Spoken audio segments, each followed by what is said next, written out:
Alshun Kaiser Presser and Mando Gutierrez, who returns to action September 20th for Dana White's Contender Series. Mondo, how are you? Good, bro. How you doing? I'm good, man. I'm good. I'm happy to be talking with you again. Man, exciting times. 15 days out. How you feeling? I feel like $1 million, man. Things couldn't be better. I'm ready to go. All right, check this out. So we talked May 31st, before you were supposed to fight Sean McPadden. While you didn't end up fighting him, you did say in that interview that you were hoping to get the Contender Series call. Yeah, Well, you got it. yeah, here we are, man. Like, and we also in the interview talked about how I'm all about manifestation, and here we are. I mean, come on. Come It on. doesn't get better than that, man. Um, where were you when you got the call? I was actually at my girlfriend's house, bro. I was at my girlfriend's house, and it was no exaggeration. 30 seconds after my fight got announced for Lights Out Championship against Joe Penafiel, which was gonna be a banger. That was gonna be a fun one. That got announced, and I was sharing the post and like writing out my little thing. And literally in that exact moment, the tab pops up of my manager messaging me about the matchup at the exact same time. What were the emotions like? To be honest, I was like, I got a quick flash of excitement, and then it went right back to, oh, this is what I've been working for. Like, that's the problem with like, like living this in your head and like manifesting things. It's like you've been there before almost. You feel like you've done it for so long. Like I've walked through those. I've walked through that tunnel a million times in my head. I've fought in the apex a million times in my head. Like I've done all this so many times that I mean, the only thing is it's more like of a relief that now it's real. But the relief was also short lived because I knew that I got a tall task in front of me and I got to go out there and handle business at the end of the day.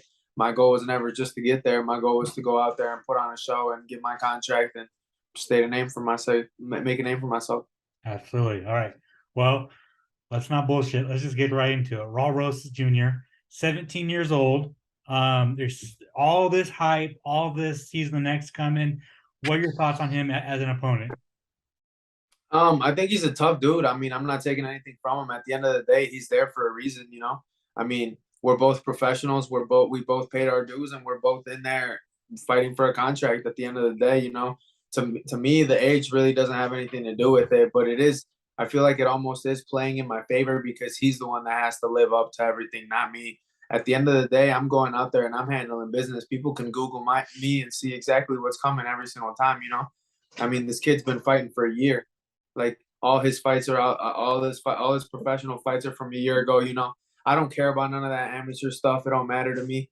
I've heard he's had more fights than what he has on there or whatever, but at the end of the day, amateur stuff don't matter. That stuff was a cakewalk. I went 7-0 with 7 first round finishes there and didn't break a sweat. It don't matter to me.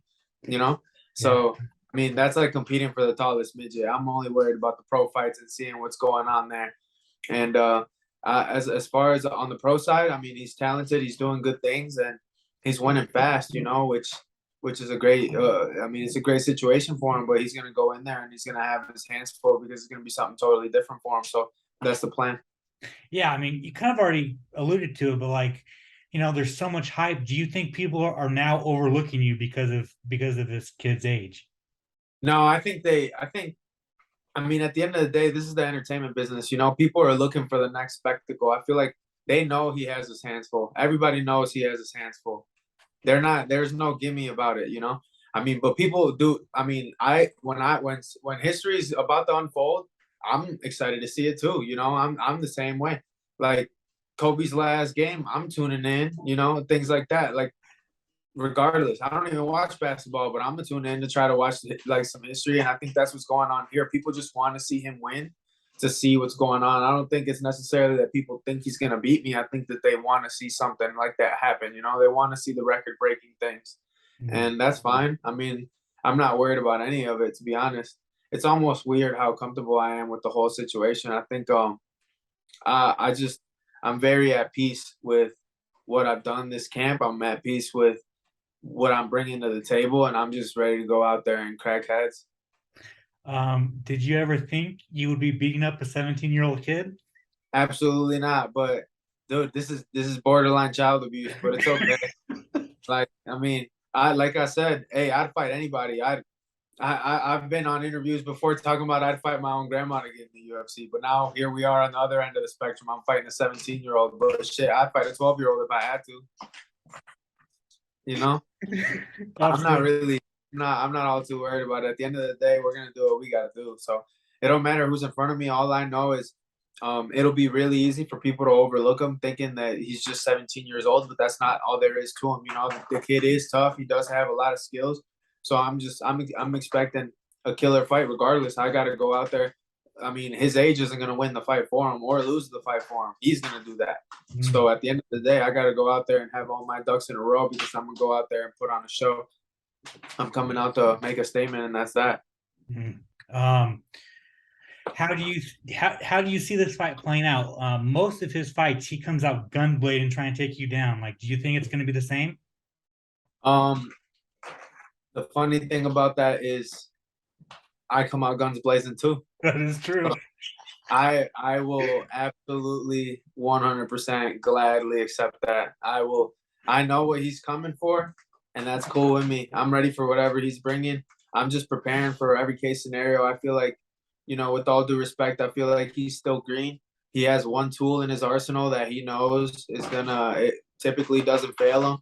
Well, I have all my tools in my arsenal. I have a whole lot of them. I've been doing this longer. I feel like I'm more well rounded. I feel like I have the better fight IQ and I have more knowledge altogether. So I feel like I'm going to go out there and the ball's in my court to go out there and just decide where this fight takes place. It can take place on the feet, on the ground. It don't matter to me. I feel like I'm better everywhere. And I'm just coming prepared for absolutely anything. At the end of the day, it's not just about winning and losing. It's about going out there and putting on a perfect, not, I hate the word perfect. Perfect is like, that's a terrible word. I'd say dominant performance is the proper word for this. I want to go out there and I want to dismantle him in every essence of the word. I want us to go tit for tat, and I want to be able to be the one that comes out on top of every single exchange, comes out on top of every wrestling exchange, grappling exchange, whatever it may be. With two fires going head to head, coming out blazing, I mean, your nickname's perfect, right? Exactly. I'm ready. I'm ready to go. I'm going out there. I'm going out there just bulldoze them right over. Honestly, for me, a big thing for me in this fight, I've been purely focused on one-way traffic. I want to be one-way traffic against this guy. I want to go out there and do absolutely anything I want to him, and that's the plan. That's what I'm training for. That's what I'm ready for. I'm not expecting this to be a smooth fight. I know he's coming hot and ready, but here's the problem. So am I. So he's gonna have to go out there and kill me, and I don't think he can say the same. I'm ready to go, and I'm absolutely ready to go. I'm willing to do whatever I got to do to win this fight. That's what I'm here for. I'm here for the competition, and I love it. It brings out the best in me.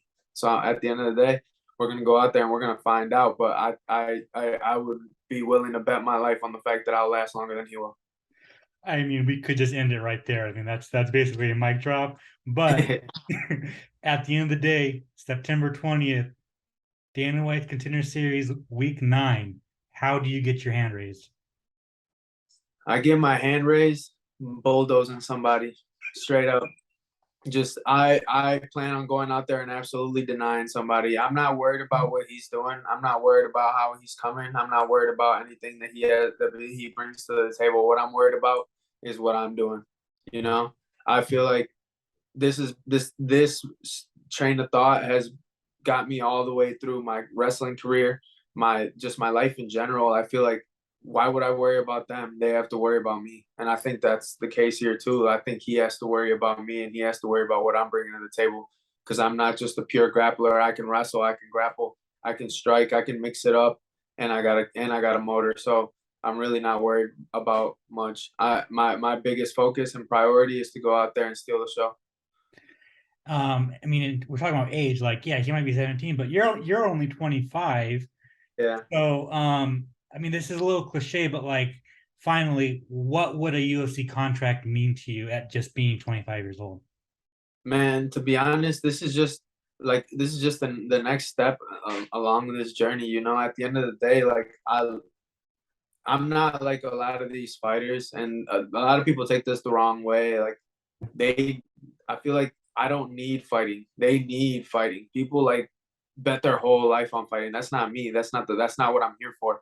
I could make more money doing something else. And I feel like that's what makes me dangerous is that I'm here because I want to be here. You know, this is this is the only life I've ever known. And regardless of how good I got it outside of here or the ability I have to do other things, like this is what I want to do. I love competition. It's what like it's what feeds my soul and feeds my ego. I need to go out there and compete and beat somebody at something. There's no better feeling in the world.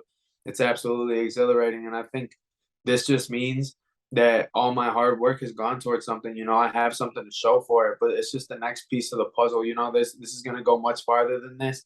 And I just gotta go out there and God willing, I put on the performance of my life, get my contract, and move on to the next one. But I guarantee you one thing, no, absolutely no matter what, every single time I step foot in there, I'm giving you the best of everything I got, and that's what I'm coming to do. I don't want to be a boring fighter. I want to go out there and put on a show. That's at the end. That's what I love doing. But there's nothing in this world I love more than winning, and that's what we're gonna do. And that's the mic drop. Mondo, thank you so much for your time. If you want to plug your social media, plug any sponsors you might have, you want to thank anybody, the floor is yours. Instagram El Toro Gutierrez. Twitter Mando Goes for Gold. You can find me on Facebook Mando Gutierrez MMA, and same with YouTube. So check me out on whatever. Follow along.